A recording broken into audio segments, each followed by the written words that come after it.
I grew up playing video games about shooting lasers at asteroids, and now it's my job to shoot lasers at asteroids. It never stops amazing me.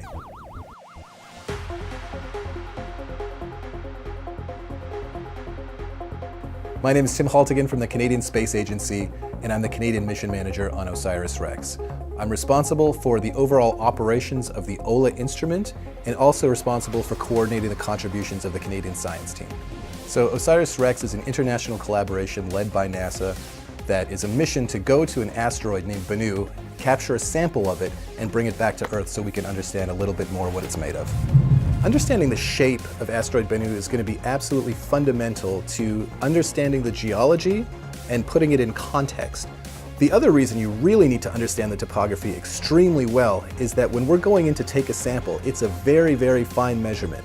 And so if you're coming in, you've got the sampling head at the end of this arm that has to come in perfectly square to the surface. If you don't understand shape, sort of at a 30 centimeter scale, you're not going to be able to collect a sample. So OLA, or the OSIRIS-REx Laser Altimeter, is an instrument on the spacecraft that has two lasers inside of it, and it acts sort of like a 3D scanner. OLA is going to create a three-dimensional map of the entire asteroid Bennu at a resolution of about 1 point every 7 centimeters. This operates very similar to a radar. However, instead of using a radio wave, it uses light. And so by measuring very accurately how long it takes for that laser pulse to go out and bounce off a surface and come back, you can measure a very accurate distance away from the spacecraft. The reason we have two different lasers is that we have to measure the asteroid from different distances away from it. So the high-powered laser we can use from about 7 kilometers into about 1 kilometer away from the asteroid. The low-energy laser we can then use from 1 kilometer and inwards. And so as we get closer and closer to the asteroid, we can make a lot higher resolution maps and understand the shape of certain regions even better. The Canadian Space Agency contributed OLA to this mission for a number of reasons. First is that it allows Canadian scientists to have access to astromaterials for the very first time. So these are the first samples that are coming back on a sample return mission that Canada is going to own a portion of. The second reason is that it really highlights the expertise of Canadian scientists and engineers, and so the ability to contribute something like this to a mission as exciting as OSIRIS-REx really means a lot to the agency and to Canada.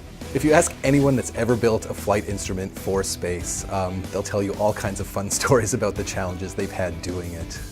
When you're building an instrument, you have an original design, you build a prototype, and you test it. What you want to do is something called test as you fly.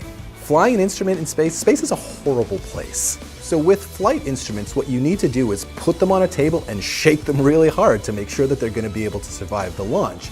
You need to bombard them with radiation to make sure your electronics are still going to work. You need to put them in a chamber and completely evacuate it to make sure that everything still works when you're in a vacuum.